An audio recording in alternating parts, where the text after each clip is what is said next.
Bang Adi. Halo. Manggilnya Bang Adi ya? Ya, Ya, halo Bang. Gimana kabarnya Bang? baik, baik. Oh, alhamdulillah baik, baik. Di sini ada Kak Okta, mungkin udah kenal juga. Halo Kak Ini ada Okta. Kak. Beliau akun manajer di Wital Bengkulu, Bang. Hmm, Halo.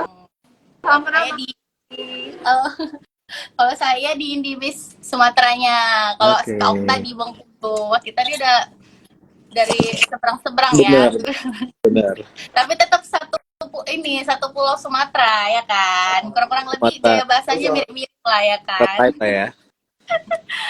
Oke, sebelum ke Bang Adi nih mau nanya nih ke Kak Hmm, Okta nih. Gimana nih Kak kondisi UKM di Bengkulu sekarang? Apakah sudah mulai go digital atau masih banyak yang belum atau gimana Kak?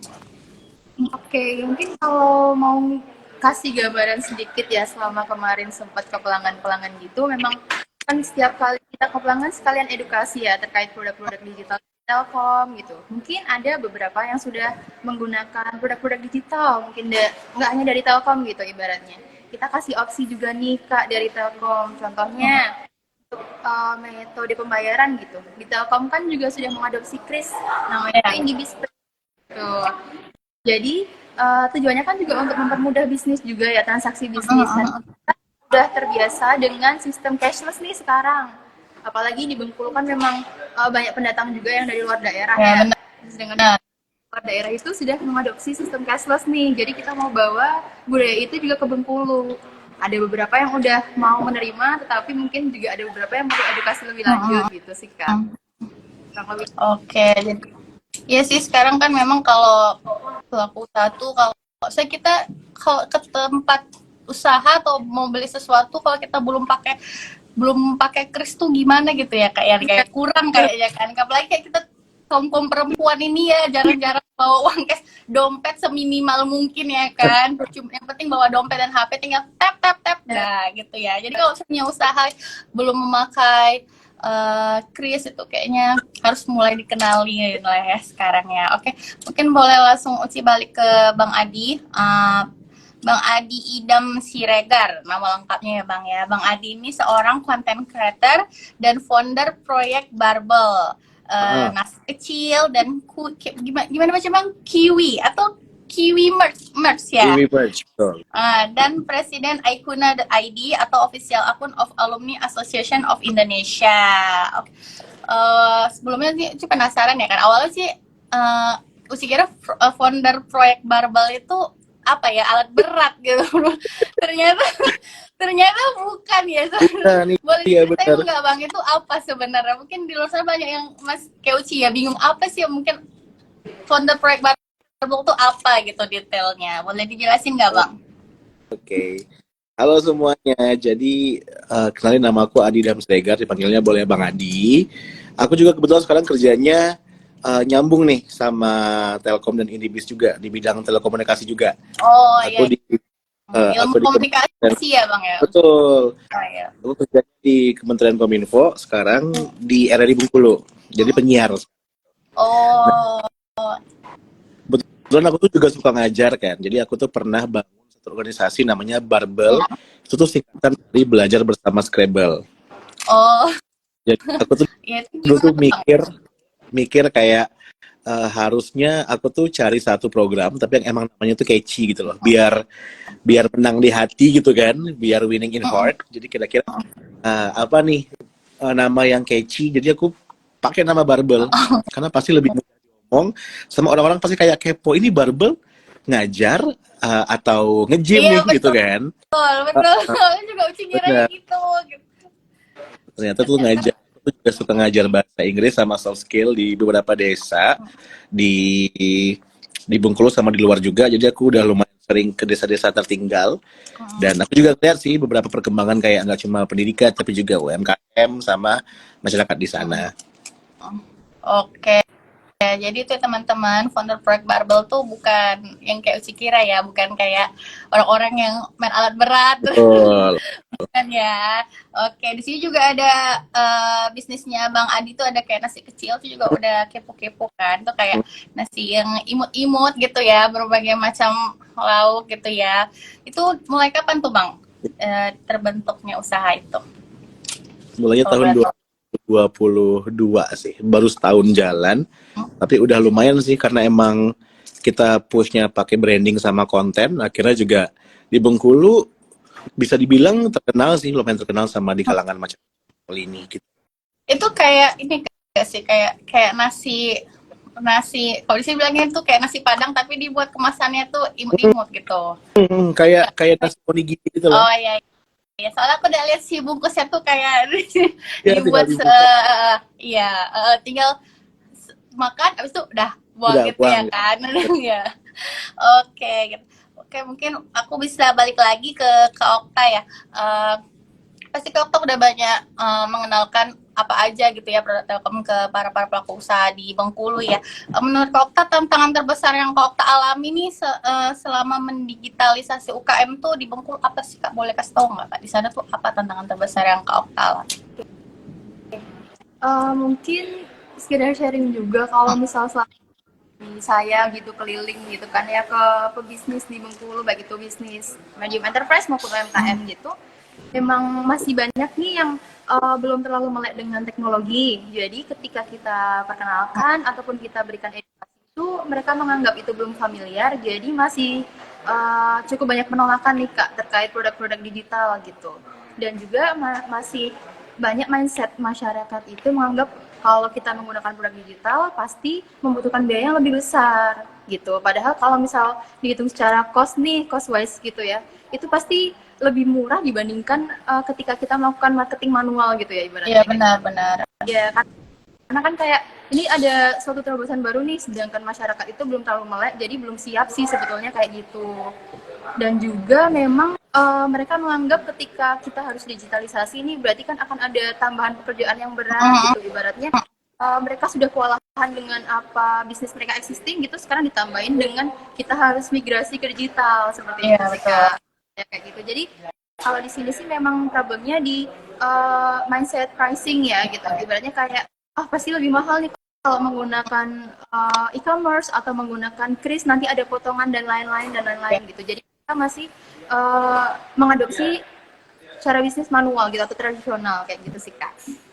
Karena sebenarnya kalau udah memakai, udah mengenal dan terjun langsung mungkin bakal lebih mudah. Iya betul. Selanjutnya ya kan kayak misalnya kita juga ada yang Ocha atau apa ya kayak Ya. blasting ke semua orang, nggak perlu capek-capek kita harus ngasih tau ada promo nih di toko kita satu orang ya kan bisa langsung ngeblast aja. Mungkin kan untuk pengenalan di awalnya aja sih yang mungkin sulit ke para pelaku usahanya ya. Oke, balik lagi ke Bang Adi. Kita tahu Bang Adi ini kan content creator ya. Awalnya nih gimana nih Bang Adi nih memilih untuk menjadi content creator dan sekarang juga udah melebarkan karirnya ke bisnis. Gimana bisa memilih itu Bang? Boleh tau nggak awalnya ceritain dong? Dulu tuh awalnya aku mulai review makanan tuh tahun 2021 waktu zaman pandemi itu. Jadi ada usaha temen aku tuh yang udah lumayan ngas gitu, udah lumayan seret karena kan lagi zaman pandemi nggak ada pemasukan gitu ya. Benar. Jadi akhirnya aku mikir kayak kasihan gitu kan. Terus aku bilang yaudah deh aku coba iklanin ke teman-teman aku gitu. Kayak aku bantu aja gitu kan. Tapi yang menarik akhirnya aku bikin video ala kadarnya. Kan juga dulu tuh belum belajar bikin video yang bagus, belum belajar VO yang bagus gitu kan. Itu adalah karena aku emang pengen bantu teman aku biar usahanya nggak bangkrut gitu kan. Aku bikinin video dan akhirnya lama-lama didukung sama teman-teman. Terus ada juga beberapa vendor sama UMKM yang mau minta kolaborasi. Ya udah akhirnya saya menjadikan diri sebagai content creator gitu. Akhirnya lebih belajar cara ngedit, cara bikin caption, cara IO macam-macam gitu-gitu. Iya. Oke. Jadi awalnya sebenarnya niatnya cuma pengen ngebantu teman ya. Ternyata luar dugaan hasilnya bisa terlihat ke orang banyak gitu kan manfaatnya ya Iya. kan. Oke, berarti memang sudah ada bakat juga sih Bang, udah content creator. Karena kan Bang Adi kan kuliahnya jurusan ilmu komunikasi kan, udah Ya, pasti sudah inilah paham storytelling dan segala macamnya ya kan. Oke, terus mau nanya lagi nih Bang, kuncinya bisa fokus konten itu sambil menjalankan bisnis apa? Soalnya gini Bang, Uci juga coba-coba ya buat konten, tapi itu jarang banget ini ya FYP ya kalau kita bahasnya sekarang kan. Kalau udah nggak FYP tuh udah males ngonten lagi gitu kan. Caranya biar tetap konsisten tuh gimana sih Bang gitu? Boleh kasih tahu nggak? Itu tipsnya juga penting sih buat Uci. ya benar. Jadi dulu aku tuh emang waktu mulai mau bikin bisnis nasi kecil itu karena aku udah tahu, oh aku udah lumayan dikenal nih di Bengkulu gitu kan. Udah lumayan ada yang ngefollow gitu. Jadi akhirnya aku beraniin diri untuk bikin produk sendiri dengan embel-embel aku udah dikenal gitu. Jadi aku bakal lebih mudah untuk kasih informasinya ke orang. Tapi ya emang sih akhirnya semakin lama tuh semakin ribet, kayak oh ternyata yang mau endorse tuh banyak. Yang endorse nggak cuma di Bengkulu, misalnya harus keluar provinsi gitu kan, harus keluar kabupaten gitu gitu. Nah itu akhirnya aku pernah juga ada di fase yang bingung nih mau ngehandle gimana. Apalagi kan belum lagi yang PR mau editing, PR mau bikin caption, PR mau editing gitu kan. Apalagi juga PR yang kayak PR di kantor, PR apa gitu kan. Jadi pernah juga di saya yang udah aduh ini kayaknya jadi content creator juga berat banget gitu kan. Apalagi ya PR kayak gitu. Nah, tapi akhirnya mungkin karena emang lama-kelamaan biasa kali ya, akhirnya aku juga mulai manajemen waktu dengan baik gitu. Jadi kayak aku peta ini, kayak aku setiap Sabtu Minggu nggak boleh endorse. Itu aku untuk ngedit doang gitu. Terus aku juga kalau misalnya untuk take ke kamera, aku bakal ajakin teman-teman aku. Jadi aku punya tim di belakang yang bantuin aku nge-take video, sama juga ada tim di Nasi Kecil sama Kiwi Merch aku. Akhirnya aku mulai ya udah, daripada aku pusing ngurusin sendiri, aku ajakin teman-teman untuk ngurusin bareng-bareng, dan kan juga nggak bantu aku juga bantu mereka untuk dapetin pemasukan juga. Saling bantu lah. Jadi kalau boleh tahu Bang Adi sendiri tuh kalau kayak itu berarti kan kayak mengenalkan produk-produk UKM di Bengkulu kan, itu lewat sosmed Instagram, TikTok atau kebanyakan? Aku awalnya tuh emang via Instagram tuh dari tahun 2021 ya. Dan itu apa ya, fluktuasinya tuh udah lumayan lama, tapi yang nge-follow baru dikit gitu loh. Sampai sekarang aja yang follow baru 9 ribuan. Tapi emang kalau kata orang sih untuk konsistensi yang nonton lumayan banyak gitu. Terus aku akhirnya mulai beralih ke TikTok itu sekitar bulan Agustus kemarin tahun baru berarti ya. Iya, TikTok tuh tahun dan baru 4 bulanan lah. Tiba-tiba langsung melejit satu video FYP. Ya udah, kalau kata orang kan kalau udah FYP sekali jangan sampai putus nih nguploadnya gitu kan. Iya, benar. Nah, aku gas lah upload video-video lama, aku upload. Terus setiap ada video baru pun aku upload langsung. Kalaupun nggak ada video konten makan aku usahain upload konten lain, misalnya konten foto atau konten yang ya TikTok yang gitu kan, asal dia tuh masuk ke ini ke lini masa TikTok aku. Ya, betul. Oke. Kalau di Instagram sendiri berarti udah butuh berapa lama tuh Bang baru benar-benar orang tuh oh ini Bang Adi ini seorang content creator yang review ini gitu. Butuh berapa lama Bang kalau di Instagram? Kalau di TikTok kan kalau udah FYP sekali 2 kali biasanya tuh terus bakal FYP kan. Iya kan? Beda dengan Instagram kan. Kalau Instagram tuh butuh berapa lama Bang harus konsisten gitu lah. Kalau Instagram itu aku dulu main Instagram pertama kali tahun 2009 kalau nggak salah. Sekarang itu followersnya baru 9.000 gitu kan. Maksudnya kalah jauh lah sama teman-teman yang mungkin emang lebih dekat. Selama bertahun-tahun ini, tapi akhirnya ada kayak angka stabil yang orang tuh pasti nonton video tuh segitu gitu loh. Di bulan ini tuh di bulan ini mostly orang kalau nonton video aku tuh di angka 5 ribuan tuh udah pasti gitu. Ya. Paling nunggu seminggu 2 minggu baru dia naik lagi jadi 10 ribuan gitu-gitu. Emang kalau untuk pergerakannya lumayan lama kalau di Kalau IG aku ya. di Tapi Instagram kayak seperti itu ya Bang ya, beda sama TikTok agak betul, lebih lama. betul. Tapi nggak tahu sih, kadang juga orang-orang teman-teman tuh bilang ada beberapa akun Instagram yang juga bisa cepet.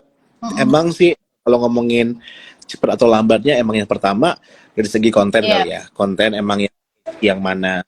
Terus kedua emang isi informasinya apa iya. gitu. Oke. Bisnis abang kan nih udah go digital ya pasti ya, karena udah ada sosial medianya ya kan yang boleh nggak tahu bang cara atau tipsnya yang abang buat nih untuk menciptakan konten yang menarik, yang akhirnya tuh mungkin bisa berimpact ke penjualan atau bisnisnya Bang Adi. Boleh kasih tahu nggak bang tips dan caranya buat konten yang menarik? Kalau dari bisnis yang aku punya dari nasi kecil kali ya, sama proyek barbel sih. Itu yang Hmm. pertama konsisten sama apa yang kita mau tunjukin ke audience gitu. Hmm. Misalnya barbel, kita kan mau ke pendidikan tuh, ya udah fokus ke sana aja. Nasi kecil fokusnya mau ke penjualan nasi kecil gitu kan. Ya, Ya udah aja. Ataupun kalau misalnya ada informasi lain masih nyambung. Aku tuh pernah upload informasinya seputar kayak kita kan punya varian tuna suwir ya gitu ya. betul. Flaming tuna.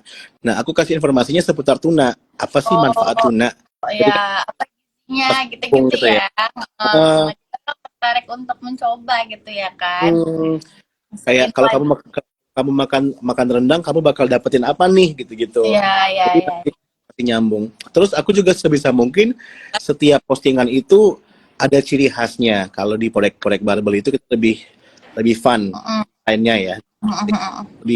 Di kalau di nasi kecil tuh ada template-nya, emang ada yang latar belakangnya semua gitu-gitu. Oh, gitu. Jadi emang kalau di konten menurut aku ya, desain itu kan emang hal yang pertama kali orang lihat. Kayak kita Iya, lihat betul. bagus, udah apa ya, udah catchy gitu, orang Mm, pasti bakal bakal tonton terus. iya. Terus juga aku kalau di konten kedua tadi barbel sama nasi kecil, aku juga kolaborasi sama beberapa teman-teman yang ada di Bengkulu. Itu kan juga salah satunya sama untuk memperluas jaringan kan. Iya, Jadi orang lain tuh secara nggak langsung tahu juga loh sama produk kita. Kedua juga postingan kolaborasi tadi sama yang kayak dilakuin sama Indibis iya. kayak kolaborasi. Kolaps Jadi dengan influencer gitu ya kan, biar orang juga lebih mengenal produk kita juga kan gitu kan. Oke, baik. Eh, Gimana sih cara Bang Adi tuh menentukan jenis konten yang paling efektif nih di bisnisnya Abang? Misalkan mungkin Abang buat konten tapi ada yang mungkin kontennya yang menarik, ada atau mungkin yang tidak menarik untuk bisnisnya Bang Adi. Gimana cara menentukannya gitu Bang? oke, kalau yang paling menarik itu sebenarnya yang pertama emang dilihat eh, apa ya, dari selera masa dulu Hmm. sampai hal-hal yang lagi hype di Bengkulu gitu kan. Aku kan khusus konten makanan tuh. Jadi aku tuh sering nanya sama teman-teman kayak ada nggak ya beberapa tempat makan yang emang unik. Terus orang-orang tuh pas ngelihat video aku bakal bakal bakal suka gitu. Itu Hmm. yang pertama teman-teman. Yang kedua, aku tahu tuh ternyata beberapa followers aku tuh suka kalau aku nge-review makanan kaki lima gitu loh. Ya. Artinya di beberapa video kalau aku lagi nggak ngendorse, aku bakal nge-review sendiri kaki limanya. Jadi terus yang ketiga, orang-orang tuh pada suka kalau ngelihat aku makan yang porsinya banyak banget kayak mukbang gitu. Nah, itu Ya. orang pasti suka. Nah, kan aku udah nemu nih ada 3 pola. Pola pertama aku tanya sama orang-orang yang hits apa. Yang kedua aku tahu kalau followers aku tuh suka aku nge-review kaki lima. Yang ketiga aku tahu juga followers aku tuh suka kalau aku nge-review yang makanan yang gede-gede gitu kan, yang Hmm. banyak. Nah, jadi kalau misalnya aku dapet endorsement kayak gitu, aku maksimalin di videonya. Oke. Atau kalau misalnya emang mungkin porsi makanannya nggak begitu gede nih, Ya, ya kita tunjuk kameranya deket gitu, gini kan. Jadi kayak kelihatan gede banget gitu kan. banyak gitu ya. Eh, kayak kayak makannya full semuka gitu kan. Jadi orang tuh pada kayak ini kayaknya Abang Adi makannya enak banget gitu-gitu sih. Kayak buat lapar gitu ya. Oh, bener. benar. Oke. Kan ini udah banyak konten yang Bang Adi buat nih yang menarik, yang FYP, yang viral lah gitu kan. Menurut Bang Adi ini dalam menghasilkan winning content kan faktor apa yang paling penting tuh ada kreativitas atau analisis? Mana yang lebih penting nih menurut Bang Adi? Kayaknya dua-duanya harus seimbang ya. Yang pertama kita menganalisa nih apa kemauan dari audiens, dari fans kita, sama menganalisa apa sih yang lagi di regional kita. Kan FYP itu kan munculnya per kota ya. Iya, benar. Ya kan? Sama kalau misalnya udah dia udah yang gede banget, baru mungkin bakal muncul ke kota lain gitu ya. Iya, Nah, benar. tapi ya untuk mengimbangi analisa tadi, kontennya harus kreatif juga dong. Jangan mentang-mentang kita udah analisa nih, oh ternyata fans kita, bukan fans, followers misalnya pengen ngelihat konten kaki lima misalnya. Tapi aku nggak mengemas itu dengan baik, dengan menarik. Aku nggak kreatif, ya otomatis orang juga bakal ngelihat ini apaan sih gitu kan. Jadi harus diimbangin aja. Iya, juga sebenarnya kan analis data tuh juga penting ya. Jadi kita tahu kalau misalnya konten ini tuh sebenarnya kita buat bagus atau enggak. Betul. Gitu biasanya bisa sampai enggak ke mereka gitu maksudnya gitu ya kan. Oke. Untuk Kakak sendiri gimana Kak? Kakak buat konten juga nggak sama kayak sama sih juga sebenarnya buat konten sih sering tapi nggak FWP aja kayak banget. Kalau aku kebetulan tim private sih Kak. Oh, Belum bisa nih. Jadi tadi sekalian dengerin dari Bang Adi nih share-nya. Oh, dapat insight baru ya gitu ya ternyata cara berkonten, cara bersosial media gitu. iya. Ya lah. Aku juga gitu sih. Tadi dengar apa tipsnya ya kira-kira biar bisa konten creator kayak mana tahu besok bisa jadi konten creator juga ya kan? Amin, betul. Kita jadi content creator kan ya Kak, lumayan. Iya. Oke, sebelum kita masuk ke sesi kedua, mungkin Uci pengen ada live quiz untuk teman-teman yang join hari ini, yang sudah nonton kita hari ini. Oke, udah berapa ratus ribu nih yang nonton? Oke deh. Kita ada 2 kuis, tapi untuk sesi pertama Uci akan bacakan 1 dulu. Jadi siapa cepat dan benar dia akan kepilih ya. Tapi jangan lupa ya syaratnya yang udah jawab walaupun benar tetap harus follow indibis.sumatera, indibis.bengkulu dan @bangadi.adidams ya Bang ya. Sudah kalau mau detailnya boleh lihat di Instagramnya indibis.sumatera. Oke, pertanyaannya. Siap-siap ya. Oke, panitia cepet ya, catat ya siapa yang benar dan yang paling cepat. Cepat kalau salah juga nggak bisa ya, jadi cepat dan benar. Benar. Oke, pertanyaannya, sebutkan judul live Indicast hari ini. Ayo. Ketik cepat. Cepat ketik, sudah Korea, ayo.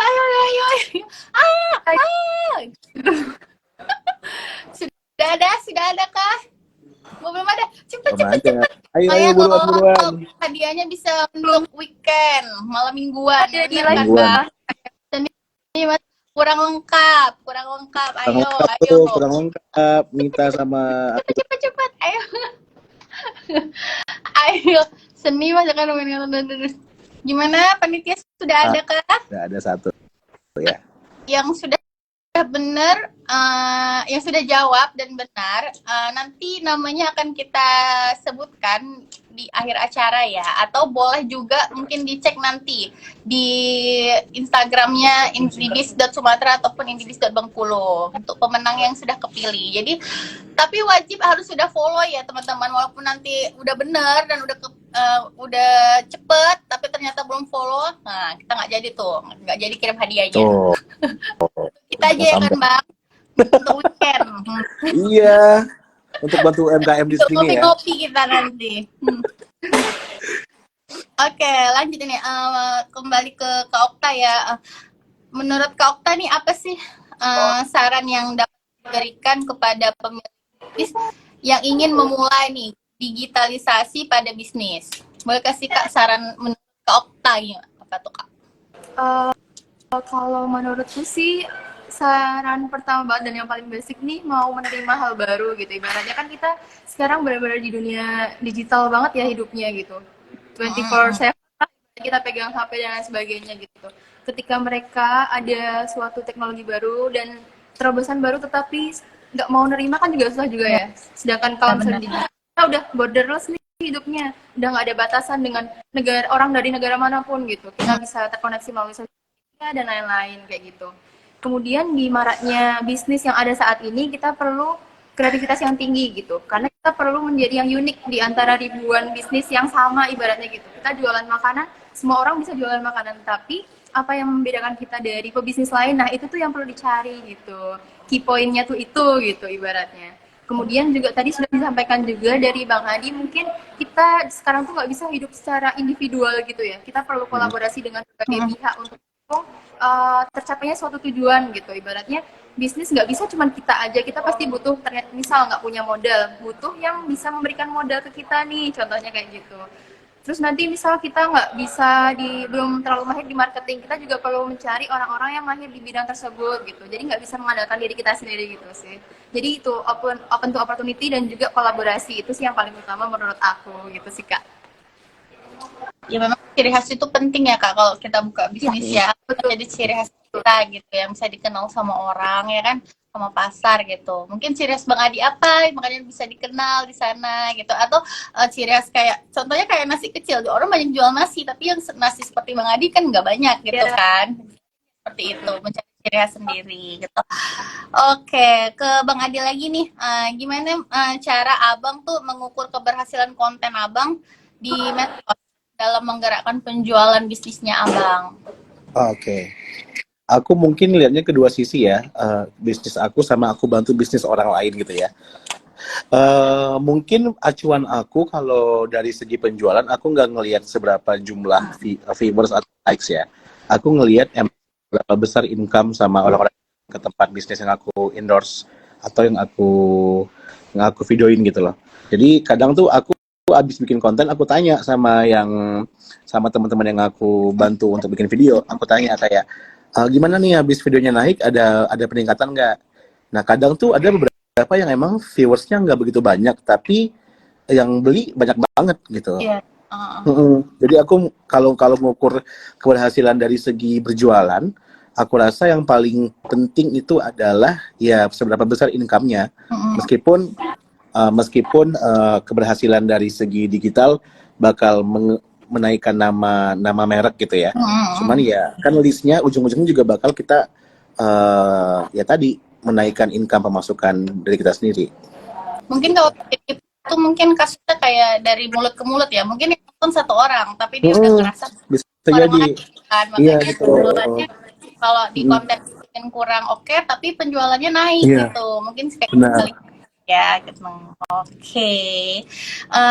Apa ada strategi khusus Bang untuk memanfaatkan tren atau isu? Kan kita memang kalau di sosial media ini harus ngikutin tren ya, nggak boleh ketinggalan nih kan. Menurut Abang tuh strategi khusus untuk memanfaatkan tren atau isu terkini dalam sosial media untuk meningkatkan penjualan, ada nggak Bang? Kalau untuk tren, aku juga selalu pakai sih. Aku dulu sering pakai yang kayak kata-kata yang lagi hype misalnya, emang boleh gitu Oh kan? ya, Atau beberapa sound yang juga iya lagi iya. naik gitu kan? Sound TikTok yang untuk joget-joget aku pakai untuk review makanan aku. Nah itu juga salah satu tips aku sih. Jadi kita juga harus peka. Tadi harus kreatif, juga harus analisa nih kira-kira konten kita kalau digabungin sama konten yang lagi hype masuk gak ya gitu. Cuman kalau yang paling mudah itu emang yang pertama gunakan lagu yang lagi hype. Yang kedua kata-kata kayak tadi kan kayak emang boleh atau bercanda gitu kan. Nah kalau misalnya kita nggak mau masukin ke dalam video bisa ditaruh di caption. Nah itu yang bisa dilakuin. Kita juga gitu ini Mbak, menyelipkan sound-sound yang lain. Iya, aku juga sering ngeliat yang dari indie itu kayak postingannya bener-bener yang anak Gen Z gitu loh. Betul-betul ngikutin Iya, yang viral-viral. iya benar. Oke, balik lagi nih ke Kak Okta nih. bagaimana nih Kak Telkom melihat masa depan digitalisasi bisnis dan apa sih yang menjadi prioritas utama Telkom dalam perencanaan jangka panjang? Boleh Kak? Mungkin kalau Telkom kan kita udah tahu sendiri sebagai top of mind dari perusahaan digital telco nih di Indonesia gitu ibaratnya. Nah, kita tuh memang pasti optimis ke depannya digital bisnis di Indonesia itu bakal tumbuh dengan masif gitu sih Kak. Karena juga dari Telkom sudah mensupport terkait mulai dari infrastrukturnya, kemudian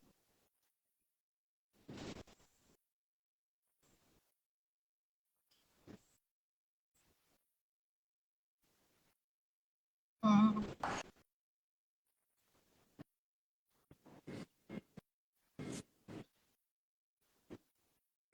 UKM di Indonesia di Bengkulu juga gitu utamanya gitu. Jadi memang dari layanan-layanan yang telah diberikan itu UMKM kan jadi tulang punggung ekonomi Indonesia ya, bahkan 60% pendapatan itu digolong dari UMKM gitu. Harapannya ketika memang nanti terbentuk nih suatu ekosistem UMKM atau bisnis digital, itu pasti akan lebih kuat nih, bahkan karena kekayaan alam kita sendiri dan juga manpower yang gitu. Jadi sama-sama berubah ke arah yang lebih baik gitu sih Kak. Ya, oke. Menurut Kak Okta nih, apa aja nih program dan strategi Telkom terkait digitalisasi UKM Kak? Oke, kalau di Telkom sendiri kita tuh sebenarnya ada inovasi untuk meningkatkan kapabilitas dari ekosistem bisnis digital gitu ya Kak ya, mulai dari akses to capital atau pemberian modal usaha gitu, kita melalui program dari CDC atau Community Development Center gitu. Jadi kita nanti kurasi dari beberapa UMKM yang memang memenuhi syarat akan kita berikan pinjaman modal seperti itu. Tapi juga kita harus tetap memperhatikan nih terkait proyeksi bisnis itu ke depannya gitu. Kalau nggak bisa cuma asal-asal memberikan modal gitu aja sih Kak. Kemudian yang kedua itu ada access to competence atau kita juga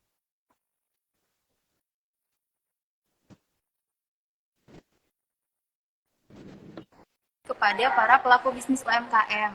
Kalau di Telkom itu ada yang namanya Rumah Kreatif BUMN.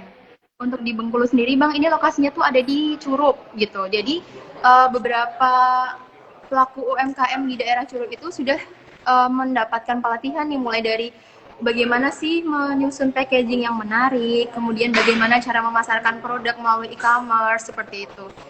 Diajarkan kepada pelaku bisnis. Selain itu juga tadi kan udah capital, kemudian sudah competence, kemudian kita juga memberikan akses to commerce pemasarannya gitu. Yang paling dasar dari Telkom sendiri itu terkait akses to commerce itu yang pertama itu infrastruktur, karena memang kalau misal bisa mau go digital pasti membutuhkan akses internet ya.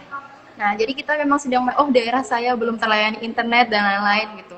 Itu kita tangkap kebutuhan itu dan kita gimana ya? Lakukan rencana pembangunan di daerah tersebut supaya memang pemerataan akses internet itu bisa lah terjadi di Bengkulu. Kemudian juga kita ada produk tuh tadi namanya IndiBizPay untuk krisnya ya, sistem pembayaran digital. Kemudian ada Ocha Blast itu yang bisa menangkap berbagai message DM maupun komen dari beberapa sosial media, contohnya Facebook, Instagram, dan juga WhatsApp kayak gitu. Kemudian juga kita ada tadi di UMKM, kemudian ada pelatihan e-katalog. Nah gitu, kalau e-katalog ini kan nanti tujuannya memang dari suatu UMKM ini bisa melayani kebutuhan-kebutuhan dari pemerintah, bahkan BUMN lain gitu ibaratnya. Jadi itu mungkin skalanya yang lebih besar gitulah ya ibaratnya kayak gitu. Jadi kita memperhatikan 3 aspek itu sih, gitu Kak, kurang lebihnya. Kak, yang tadi kan kemarin tadi ada uci dengar kayak pemberian modal untuk pelaku usaha gitu ya dari itu sudah berjalan Kak program yang Iya, salah satu UMKM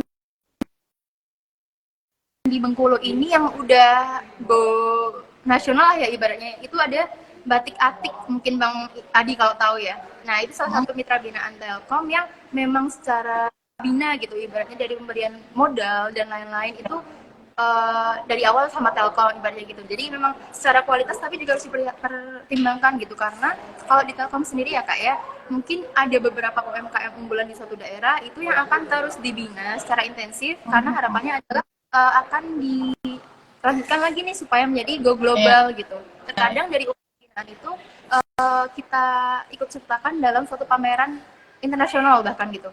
kemarin ada yang dibawa ke China juga Kak gitu ceritanya. Jadi kayak memang kalau misal secara kualitas baik dari sisi pebisnisnya mau menerima perubahan dan mau berkembang bersama, itu pasti sangat memungkinkan.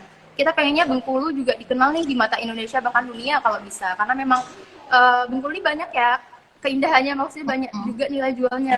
Rafflesnya dari Bengkulu, kemudian kita punya berbagai banyak lah ya seafood. Karena kita tinggalnya di sepanjang pantai panjang ini, kita banyak banyak SDA yang bisa kita olah juga kayak gitu ibaratnya Kak. Gitu sih. Oke, berarti itu untuk kayak pelaku usaha yang sudah menjadi binaannya Telkom berarti ya Kak ya. Dan nantinya kalau yang memang usahanya oke, ya, bisa mendapatkan modal dari Telkom gitu ya Kak ya. Itu sudah berjalan berarti ya Kak ya programnya ya. Udah berjalan Kak. Selama ini semakin banyak sih pasti mitra binaan kita gitu sih. Mungkin teman-teman yang di sini mungkin kan ada yang warga Bengkulu ya yang punya usaha untuk masuk ke menjadi binaan usahanya Telkom gimana tuh Kak? Boleh kasih tahu nggak Kak? Oke, itu nanti mungkin kalau misal tahapan umumnya proposal terkait model bisnis mereka seperti apa, nanti akan ada asesor juga dari Telkomnya gitu. Nanti terkait jangka waktu pemberian maupun besaran modal usaha itu akan diakses sendiri gitu Kak. Tapi memang setiap UMKM atau bisnis pun itu bisa mengajukan dulu nih pinjaman dana ke Telkom kalau memang mereka merasa itu butuh gitu Kak, ibaratnya kayak gitu. Nah nanti ketika setelah selesai diakses dan kemudian lolos ya nanti akan cair, dan juga selama jangka waktu peminjaman modal itu selalu kita pantau Kak, dalam artian nggak hanya memantau terkait pembayaran modal kembali ya, tetapi terkait development dari UMKM itu sendiri seperti itu.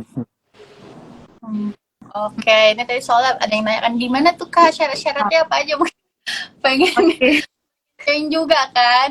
Kayak soalnya menarik banget gitu. Mungkin kita kan ada yang pengen punya usaha dan menurut kita usaha kita bagus dan capable gitu, tapi kita belum ada modal gitu kan, bisa gabung gitu ya Kak. Mungkin untuk lebih detail mungkin Bisa main boleh aja Kak. ini bisa dulu. Ada yang komen bisa minjam modal juga di Telkom ya Kak. Apa aja syaratnya? Namanya.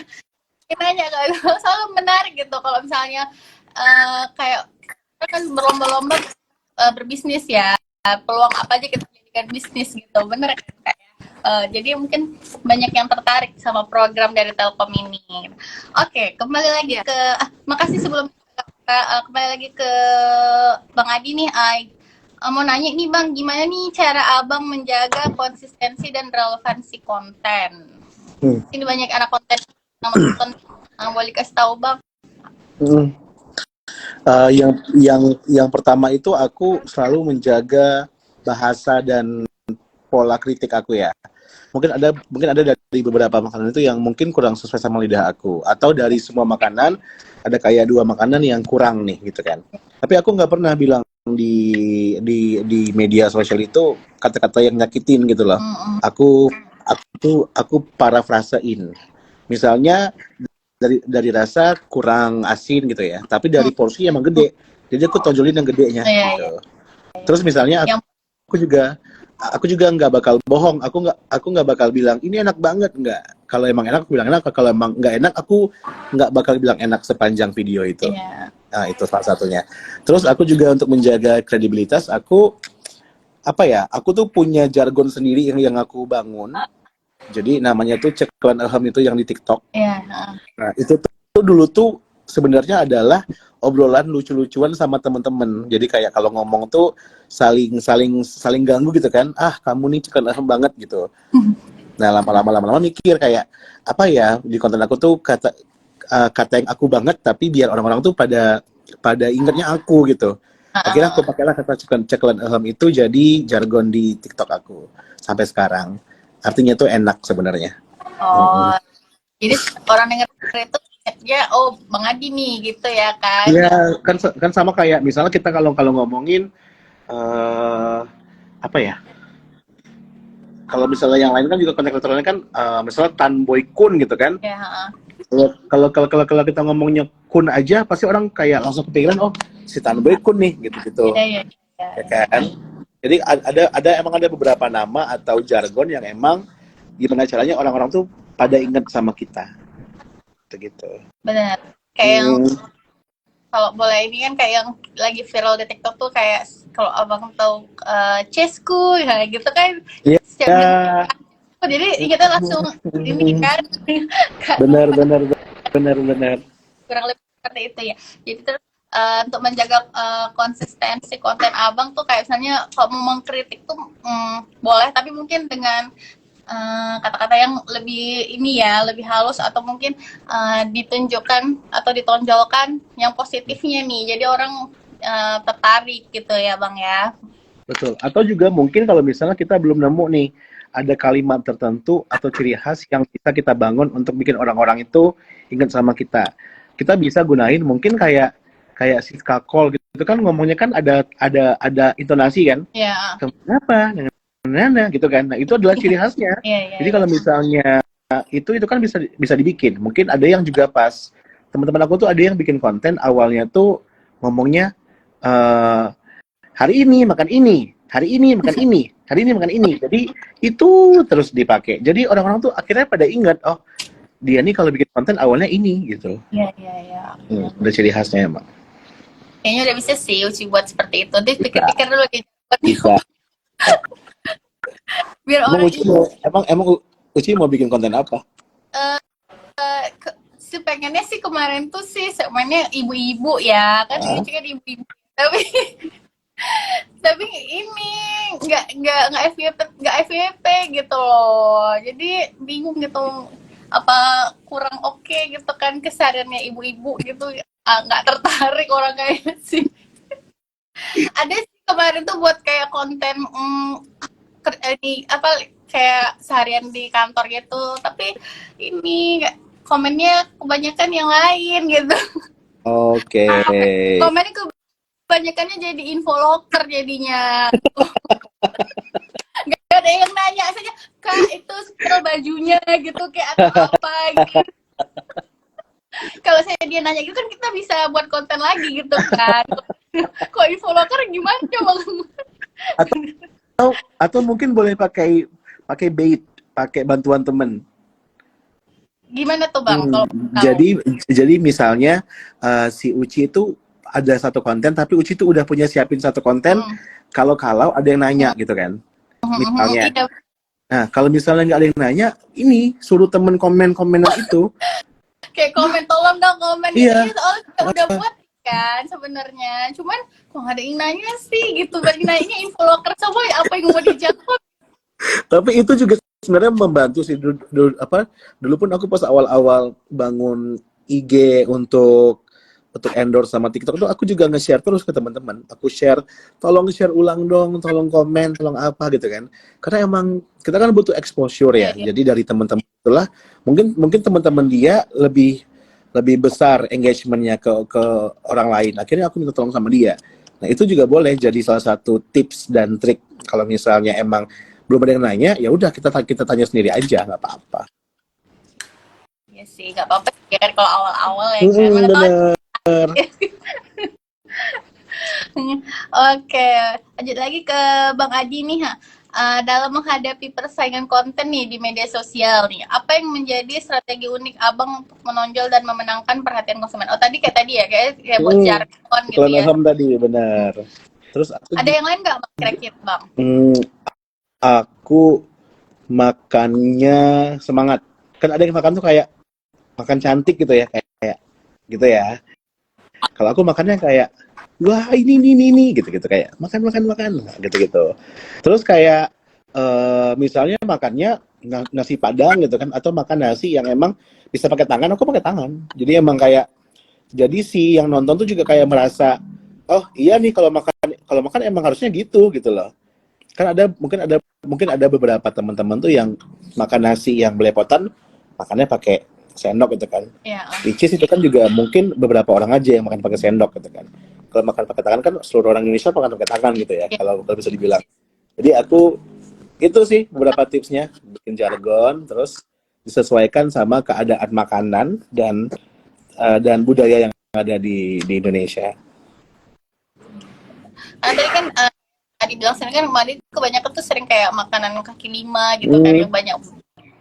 Orang-orang juga pasti mau dari yang kalangan atas sampai bawah juga pasti bakat kaki lima tuh juga the best ya Iya, kan, dan paling enak betul. kan ya kan. Betul, betul. Triknya Bang Adi gitu ya. Oke. Kembali lagi ke Kak Okta nih. Apa nih harapannya Telkom nih dengan adanya produk-produk yang mendukung proses digitalisasi bisnis terutama UKM? Boleh di-share Kak Okta? Oke, mungkin kalau Telkom sendiri ya memang kita ikut dari kebijakan pemerintah juga, cita-cita dari Pak Jokowi juga gitu, bahwa memang ingin menjadikan UMKM itu melek digital gitu. Bahkan di tahun 2024 itu harusnya tercapai 30 juta UMKM nih, sedangkan di Bengkulu sendiri kan juga masih dikit kan. Nah, harapannya juga dari Bengkulu ini bisa menyumbang banyak angka nih untuk tercapainya suatu tujuan dari pemerintah gitu. Nah, pun dari produk-produk yang sudah ditawarkan oleh Telkom ini harapannya memang bisa diadopsi oleh masyarakat dengan cara ya kita memang harus mengedukasi pelan-pelan seperti itu sesuai dengan ritme dan juga kondisi yang ada di setiap daerah gitu. Misal di Bengkulu memang butuh edukasi yang lebih intens, ya akan kita lakukan seperti itu supaya harapannya juga ketika UMKM di Bengkulu ini bisa go digital juga pastinya kan terkait pemasaran dan market size dari mereka bisa lebih besar juga nih, bisa menjangkau lebih banyak calon pembeli seperti itu ya. Karena kalau misal masih tradisional yang dijangkau ya hanya masyarakat Bengkulu aja ibaratnya, daerah-daerah lain nggak akan kenal nih produk-produk Bengkulu gitu. Betul. Batik Besura gitu, taunya cuma di Bengkulu.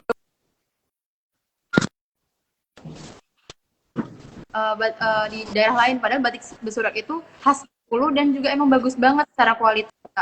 Jadi harapannya memang semua stakeholder bisa saling mensupport terkait adanya tujuan dari pemerintah itu sendiri, baik itu dari sisi Telkom juga harusnya dukung seperti itu, dan juga dari sisi masyarakat maupun pelaku usaha itu sendiri gitu sih Kak.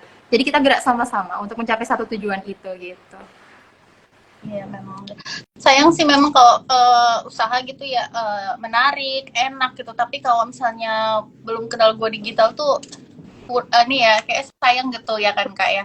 Kalau misalnya sudah go digital juga pasti orang di luar sana juga bakalan tahu, bakal ngerasain gitu kan. Ya, bisa memaksimalkan potensi yang ada di sini lah ibaratnya, kayak nggak cuma dikit-dikit aja kan kita jadinya jualnya bisa banyak gitu. Iya betul. Oke, kembali lagi ke Bang Adi nih. Boleh nggak Bang kasih tips dari Abang nih untuk para pelaku UKM atau pelaku bisnis di luar sana yang belum dan baru akan memulai go digital dan memanfaatkan sosial media. Boleh kasih tips ya Bang? Banyak Bang kasih. Yang Biar banyak kasih tipsnya biar. Oke. Yang pertama, kalau misalnya udah mulai punya niat untuk mendigitalisasikan usaha harus 100%. Kan kadang aku tuh sering banget ngelihat orang itu udah bikin IG atau TikTok dari toko ataupun usahanya, tapi nggak diurus gitu loh, nggak ada isinya, terus fotonya juga ala kadarnya gitu kan. Nah, karena kan itu kan sekarang, kalau zaman sekarang ya, orang kalau misalnya zaman sekarang, kalau misalnya aku nge-review, orang tuh mau ngeliat menu dari IG kan, ngeliat menu, ngeliat harga, ngeliat tampilan kan dari IG. Ini IG-nya kosong, nggak ada menunya, nggak ada harganya, ya orang jadi males gitu kan. Jadi kalau emang udah punya niat mau mendigitalisasikan, emang harus 100%, harus disisihkan waktu, atau kalau nggak punya waktu ya cari tim untuk bisa menghandle IG ataupun TikTok tadi gitu. Terus yang kedua, nggak perlu muluk-muluk kalau misalnya emang belum ada dana atau belum ada waktu untuk bikin desain yang bagus gitu kan, ya pakai desain sendiri gitu, pakai foto asli sendiri gitu, jangan ngambil dari internet dimasukin ke IG gitu kan, ngambil internet dimasukin ke TikTok, jangan, pakai foto sendiri. Kan kadang orang kalau ngelihat foto makanan yang emang asli sendiri kan malah lebih menarik ya. Betul. Ini fotonya, ntar di caption ada harganya gitu kan, itu aja udah cukup. Nah, mungkin juga teman-teman pelaku UMKM itu bingung. Kadang tuh mau ngupload konten apa ya gitu kan. Nah, yang paling mudah itu ya bisa via story dulu aja, bisa via story. Atau kalau misalnya ada konten-konten lama, ada foto-foto lama yang ada di HP bisa diupload lagi gitu. Kalau misalnya besok atau seminggu lagi bingung mau ngupload apa, upload aja materi yang seminggu lalu, nggak apa-apa, di recycle namanya. Nah, itu juga bisa sebagai tips biar tetap aktif akun Instagram atau TikToknya. Jadi emang kalau misalnya kamu udah mulai mau punya niat harus dimaksimalkan. Kalau misalnya belum bisa sendiri atau nggak ada waktu untuk menjurus sendiri, boleh cari tim gitu. Setuju banget sih yang Abang bilang tadi, kayak menu itu sebenarnya simple tapi tuh pengen beli itu kalau udah ada di Instagram atau sosial media terlampir menu, kita seneng banget gitu. Iya benar. Nah, itu sebenarnya itu hal simple ya Bang ya, tapi itu sangat bermanfaat dan sangat bagus sih kalau untuk konsumen gitu ya Bang ya. Terus Kayak juga boleh sosial medianya tuh lengkap gitu loh. Apalagi kalau dicantumin harganya juga itu lebih betul. Terus juga boleh kayak misalnya apa ya, kayak bangun komunikasi sama followers. Misalnya hari ini jam 2 menu ayam bakarnya udah habis, ya dibilang di story aja, maaf ya ayam bakarnya udah habis. Jadi ntar yang datang hari itu di jam 3 tahu bakal mesen apa gitu kan. Ntar mungkin dia dari rumah udah pengen banget makan ayam bakar, cuman karena nggak diupdate dan kita kan nggak tahu kan stoknya ada berapa, sampai ke toko habis, kita kan bete ya. Kadang bete orang kan beda-beda ya. Ada yang betenya sampai sebulan gitu kan. Sebulan nggak mau ke sana misalnya. Terus waktu ada temennya mau ke sana, dia bilang, alah nggak usah lah, dia tuh nggak lengkap gitu misalnya. Ya kan. Jadi emang perlu banget untuk membangun komunikasi. Kalau nggak bisa via postingan, via story pun nggak apa-apa. Iya. Kayak info simple tapi bermanfaat gitu ya Bang ya. Interaksi nggak langsung lah sama followers gitu ya Bang ya, gitu ya. Buat info itu gitu ya. Oke, makasih untuk tipsnya Bang Adi. Untuk teman-teman jangan lupa dicatat ya tipsnya tadi, yang mau memulai usaha, memulai untuk menjadi content creator, jangan lupa. Oke, ini tadi kan Uci bilang ada 2 kuis ya. Ini kuis terakhir nih, kuis kedua. Udah pada belum ini teman-teman yang udah nonton, yang udah join ini? Soalnya mudah banget, lebih mudah dari yang tadi sih. Lumayan banget nih hadiahnya untuk ngopi-ngopi malam minggu. Udah bisa ya, mulai ya.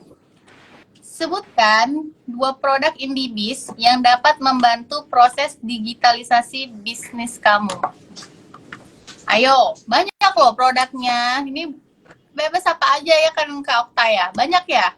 Tadi udah sering disebut juga sih soalnya. Kali 2 aja, nggak banyak-banyak kok.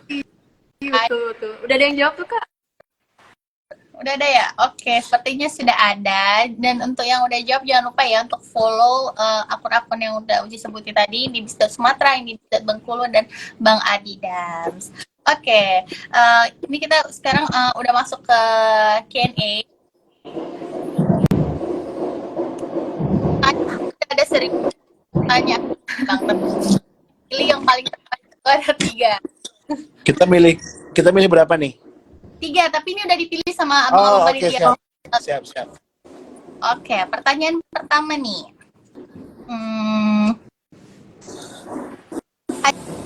Ada dari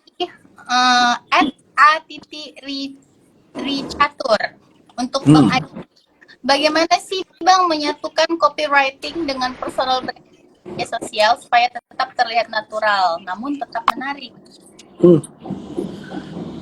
Copyright sama konten ya. Iya. Copyright itu kan juga nyambung banget sama voice over ya. Dari cara kita ngomong, cara kita masukkan suara. Nah, mungkin ada beberapa teman-teman itu yang salah apa ya? Dia tuh salah mengaplikasikan perubahan dari tulisan ke suara. Mungkin dia kayak ngetik apa ya? Ngasih, kedengeran nggak suara saya? Kedengeran Bang? Kedengeran. Mungkin dia tuh apa ya? Soalnya ini dulu kejadian sama aku.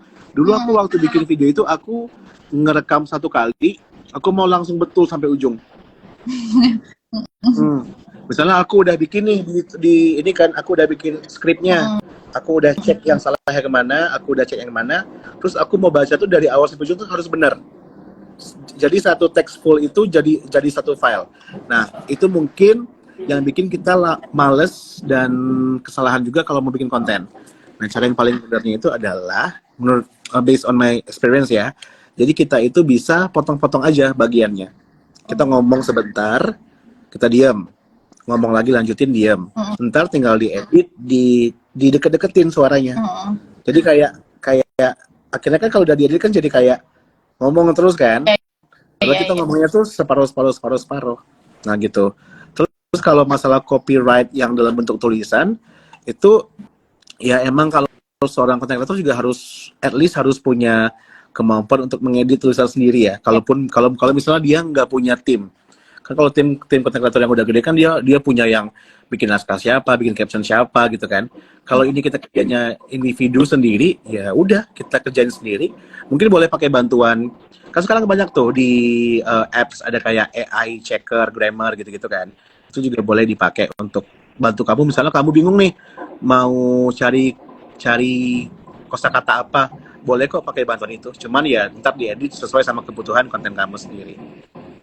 Oke, terima kasih Bang Adi, itu tadi jawabannya untuk KFAT Rikatur. Oke, pertanyaan kedua untuk Kak Okta dari @vivi_dean.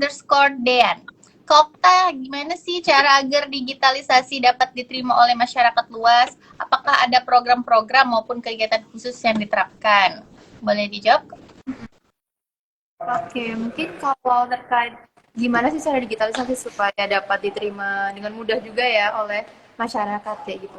Mungkin kita harus mengintensifkan atau merutinkan suatu kegiatan terkait pelatihan dan lain sebagainya gitu. Karena memang kalau misal cuma sekali kita edukasi dan lain sebagainya itu pasti akan sulit untuk nancep ya di otak kita. Apalagi ini hal baru gitu. Ibaratnya mungkin memang misal dilihat secara oleh orang awam gitu, ih rumit ya banyak tetek bengeknya atau banyak rincian-rincian ini itunya lah, harus ngurusin sosmed lah, harus ngurusin pembayaran jadinya harus digital dan lain-lain gitu. Tapi memang kayak gitu karena ini kan dobrakan baru ibaratnya gitu ya. Kita pengennya ke arah yang lebih baik ya harus diterima secara pelan-pelan gitu. Nggak bisa sekali aja kita langsung nyerah nih ibaratnya kayak gitu. Diulangin lagi kayak gitu, dan juga kita harus mengemas suatu misal kita mau adain workshop atau apa itu dengan hal yang menarik, ibaratnya jangan yang hanya dijejeli materi aja tetapi nggak ada bukti konkretnya, contohnya kayak gitu. Jadi kita bisa aja nih mengangkat suatu kisah sukses dari UMKM digital yang sudah berhasil nih di Bengkulu, contohnya kayak gitu. Misal kita lihat aja dari Batik Atik gitu. Oh ya, dari Batik Atik itu secara kualitas sudah oke, kemudian juga secara manajemen bisnis itu sudah go digital semua. Kita lihat hasilnya juga ternyata menghasilkan profit atau penjualan yang lebih besar kok. Ada bukti nyata dari perubahan dari tradisional ke digital ini loh gitu. Nggak cuman yang kayak oh teorinya seperti ini, harus kita bikin sosmed kemudian kita buat lagi yang bagus gitu ibaratnya. Kita harus tahu market kita harus punya keunikan sendiri juga gitu. Itu sih yang penting, kita dari sisi bisnis itu kita udah pakem atau udah mateng lah ibaratnya gitu. Nggak bisa kita bawa bisnis itu atau menjual produk yang masih setengah-setengah, kita sendiri nggak yakin dengan produk kita, itu pasti akan sulit juga sih kayak gitu. Tapi tadi harus diulang terus dan juga dikemas secara menarik kayak gitu sih Kak. Oke, makasih Kak Okta, itu tadi jawabannya untuk @vivi_dean ya, dicatat ya Kak. Oke, pertanyaan terakhir nih untuk Bang Adi dari @rasha11_. Gimana cara kita menarik pembeli tapi tak hanya Gen Z, tapi untuk orang-orang tua juga nyaman untuk datang ke tempat usaha kita dengan konten yang kita buat? Karena tak hanya anak-anak muda, orang tua juga banyak loh pakai sosmed. Betul. Aku rasa sih konten itu ini ya, mungkin kita goalsnya adalah ke anak Gen Z misalnya, tapi otomatis kan juga semua orang. Dan aku rasa kalau emang kontennya menarik, semua kalangan pun juga pasti bakal suka sih.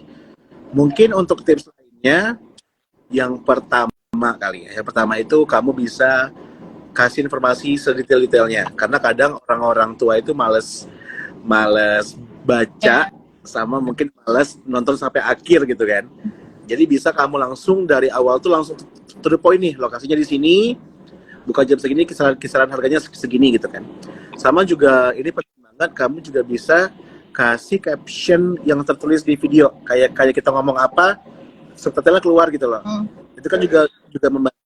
Mungkin ada orang tua yang lebih suka baca kan, yang mereka lebih suka baca, atau mungkin emang mereka ketinggalan informasi pas dengar tapi mereka bisa baca, atau mereka lagi di suasana yang nggak bisa nggak bisa bikin mereka dengar kenceng-kenceng HP, tapi mereka bisa lihat video kita dengan cara dibaca. Jadi kasih fitur-fitur informasinya jelas, taruh di awal, dan fitur subtitle juga biar semua orang itu bisa baca di situasi apapun. Oh, tadi aku mau tanya, tadi itu the question pertama tadi copyright atau copyright? Copywriting. Oh, copywriting. Betul berarti. Aku pikir tadi kayak copyright hak cipta apa gimana tadi aku pikir. Copywriting, bener kok. Oke. Oke, makasih jawabannya Bang Adi. Iya. Ini kita udah 60 menit nih ngobrol-ngobrol, berbagi tips and trik. Makasih banyak nih untuk Bang Hadi yang udah menyempatkan waktunya untuk join bareng kita di sini, untuk Kak Okta juga. Semoga apa yang udah kita obrolin hari ini banyak hal menarik dan bermanfaat untuk teman-teman di luar sana ya Bang ya Kak. Amin. Oke, mungkin langsung aja nih. Oh ya, untuk pemenang tadi jangan lupa ya, nanti bakal diumumin di Instagramnya indivis.sumatera atau indivis.bengkulu.